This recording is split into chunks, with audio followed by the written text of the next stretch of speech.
Hola a todos. Hace ya unos días fui a ver Spider-Man Across the Spider-Verse y la verdad es que ni bien salí de la sala de cine tenía la necesidad de hacerle un video a la película, pero honestamente no quise apresurarme y decir cosas que solo pensaba por el hype o por la emoción del momento. Así que decidí esperar un par de semanas haciendo un video hablando de Halo, el cual está en mi canal por si gustan verlo después de este, para poder hablar de mi opinión con la cabeza fría e intentando ser lo más objetivo posible. Así que acompáñame a analizar si esta es o no la mejor película de Spider-Man que se ha hecho. Antes de hablarte de mi opinión, tengo que poner contexto de cómo es que fui a ver esta película en primer lugar y de mis pensamientos de la película anterior de forma muy rápida. Empecemos. Cuando yo vi que esta película estaba por lanzarse en los cines, no estaba muy seguro de irla a ver por varios motivos. El primero siendo que la universidad tiende a arrebatarle al estudiante toda gota de tiempo e individualidad hasta dejarlo seco. Y siendo el segundo que la verdad es que no me terminaba de llamar la atención. Y sí, yo sé que esto suena a sacrilegio, pero permítanme explicar por qué. ¿Alguna vez te ha pasado que algo que te gusta empieza a no solo ser popular, sino que empieza a aparecer por todos lados? Pues a mí me pasó con la película de Into the Spider-Verse. La cantidad de edits con frases y escenas, además de toda la gente que no paraba de escuchar y hablar de la música de la película, hizo que durante un tiempo sintiera bastante rechazo por este proyecto. Por lo que te puedes imaginar que no estaba excesivamente animado por irla a ver, básicamente porque ya me venía a venir el tornado de gente usando la película para todo tipo de cosas hasta quemarla. Afortunadamente un primo me insistió lo suficiente para que la fuéramos a ver. Al final acepté y vaya que fue una buena decisión. Después de todo este discurso introductorio, ahora sí voy a darte mi opinión de la película. Empezaré quitando toda la paja de en medio diciendo la que posiblemente sea la frase más polémica de todo el video. Spider-Man Across the Spider-Verse no me parece la mejor película de Spider-Man. Ahora, antes de que me funen, permítanme argumentar lo que digo y para hacerlo tengo que dividir este análisis en dos, la animación y la historia. Empecemos por la historia, de la cual advierto habrá spoilers. Por lo que si no la has visto, corre a hacerlo antes de ver este video.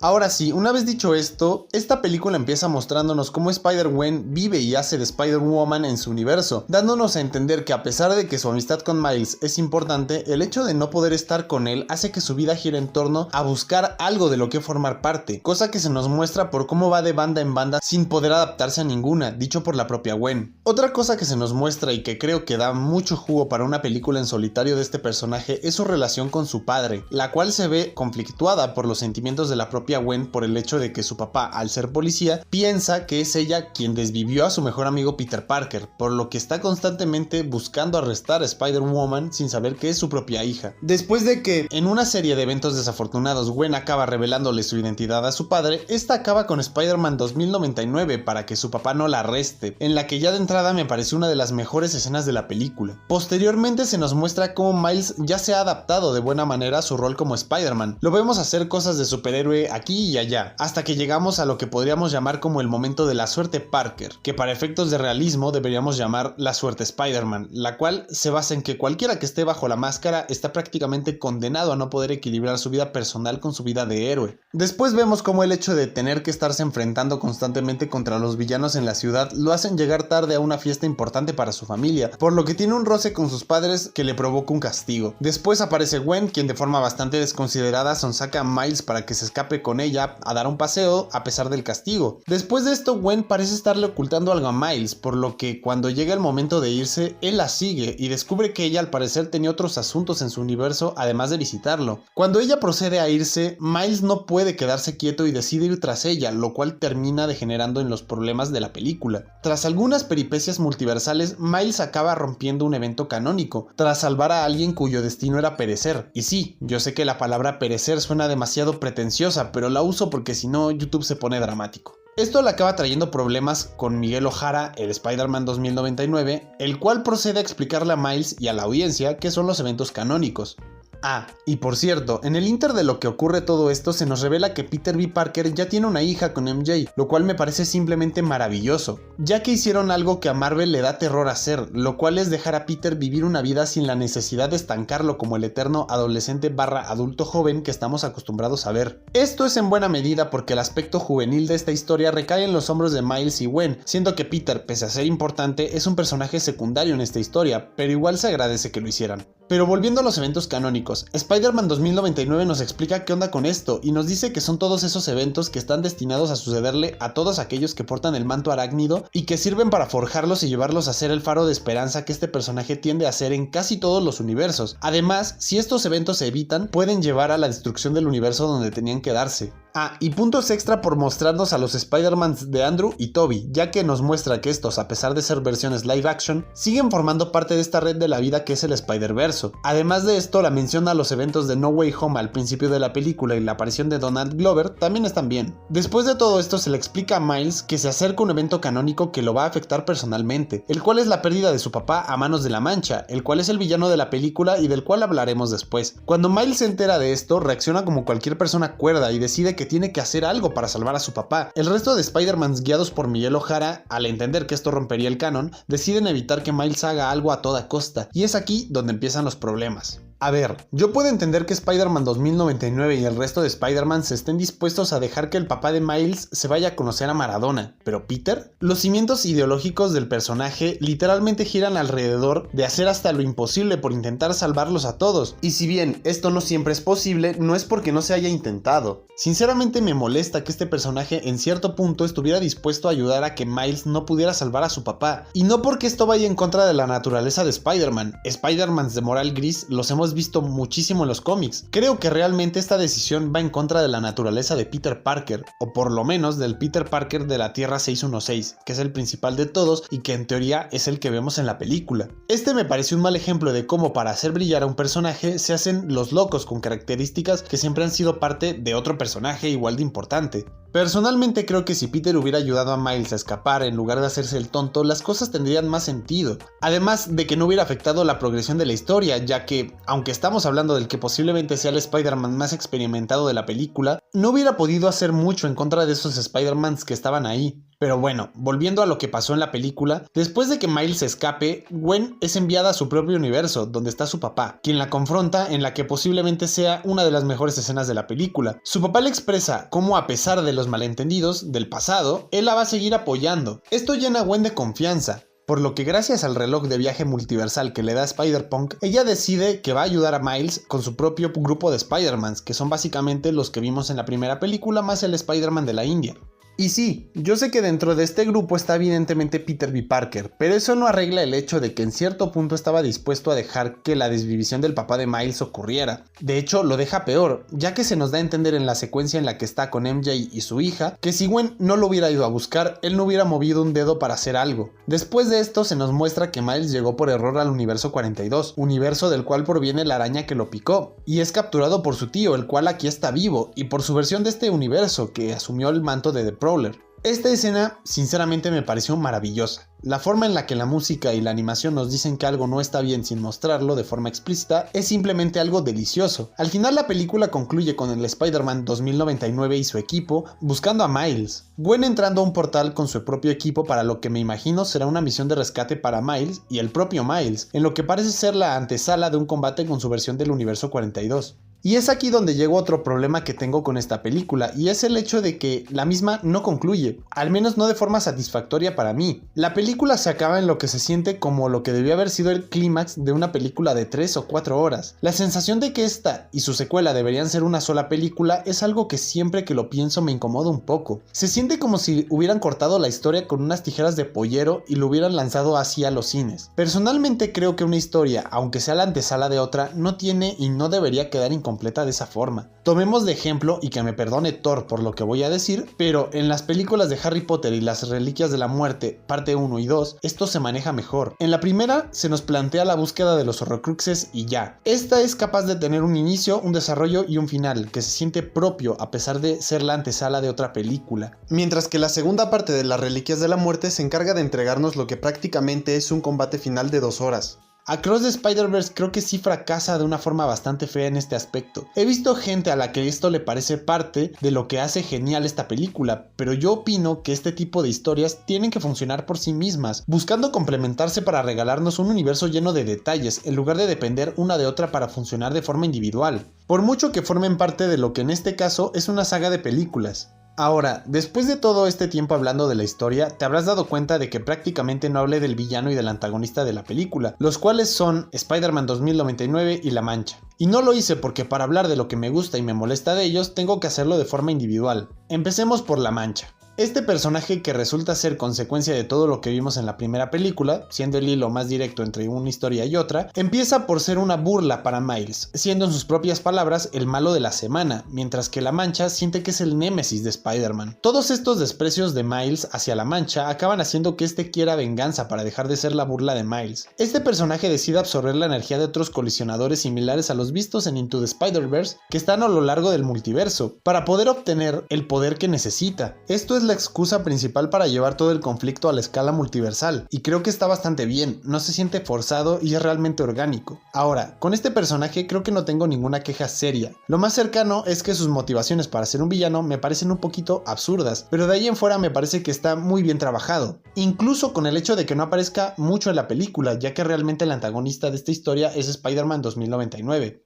De hecho, todo lo contrario. El hecho de que este personaje aparezca lo justo y necesario hace que sienta mucha expectativa con lo que nos tiene que ofrecer en el combate final que se nos viene. La única preocupación que tengo con La Mancha es que en la siguiente película lo conviertan en un villano que solo avienta rayitos o en este caso manchas y pega muy duro, haciendo del combate final algo genérico. Ya que con lo que nos mostraron en esta película creo que sus poderes dan para mucho más que solo hacer lo que mencioné anteriormente. Así que hasta aquí todo muy bien con La Mancha. Sigamos con Spider-Man 2099. Este personaje es realmente el antagonista de la película. Es él quien choca con Miles y funciona como eje central del conflicto, por mucho que La Mancha esté ahí de fondo haciendo lo suyo. Considero que la presentación de este personaje fue extraña para mí. Quienes sean fans del personaje en los cómics saben que su personalidad no es precisamente igual a la de Peter, ni va en la línea de lo que normalmente entendemos como un Spider-Man. Entiéndase esto como un personaje que la mayor parte del tiempo tiende a funcionar como un faro de luz para el resto de personajes.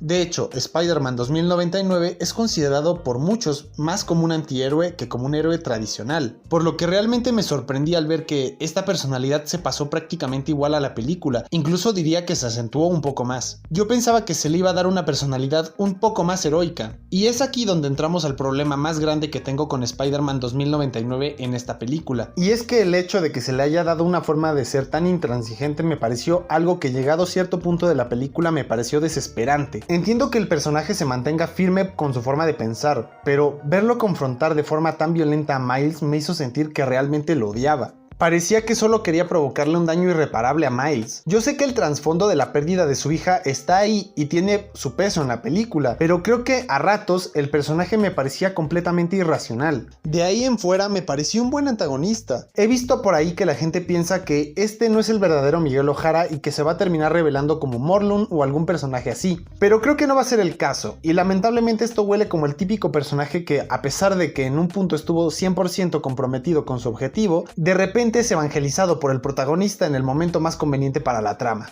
Por ahora esto no ha pasado, por lo que no lo menciono como un problema y lo mantengo como una preocupación para el futuro. Pero honestamente, si este es el caso, el personaje caería en un cliché bastante desagradable y en mi opinión le terminaría quitando algo del mérito que tiene al ser el antagonista de esta película. Una vez dicho esto y para terminar de analizar la historia y los problemas que tengo con ella, me gustaría hacer un comentario rápido sobre Gwen y Miles. Creo personalmente que Gwen es el personaje que más crece y brilla en esta película por encima del propio Miles. Sus problemas son con los que más sientes empatía, ya que a pesar de no ser la protagonista, su historia es la única que nos lleva a una semiconclusión que es realmente satisfactoria y la deja al borde de algo completamente nuevo, y eso me encanta. Personalmente creo que debería tener una película propia donde exploremos su universo y todas las cosas que se nos plantearon sobre ella se desarrollen y amplíen. Ahora hablemos de Miles. Él, en cuanto a temas de desarrollo y contenido, tiene una ventaja por encima del resto de personajes, por el simple hecho de ser el protagonista. Ahora, tengo que ser sincero y debo decir que Miles no es mi personaje favorito en esta película. Este mérito se lo lleva Gwen, pero igualmente creo que él cumple muy bien con su papel de protagonista. Su conflicto de comunicación con su familia me parece que está bien, pero nuevamente en comparación con el de Gwen y su papá, el de Miles se siente hasta un poco absurdo en ciertos momentos. Ahora, hablando de él como Spider-Man, me parece genial que se nos muestre que ya tiene algo más de experiencia con todo lo que implica ser un héroe. Creo que esto le sienta muy bien, ya que en los cómics, una vez que Miles sale del universo Ultimate para incorporarse al universo 616, se le encerró en su propia etiqueta. Si la de Peter es estar condenado a ser el eterno adolescente / adulto joven, la de Miles es ser la del eterno alumno / protegido de Peter. Sus historias en los cómics y diferentes medios están muy marcadas por esto.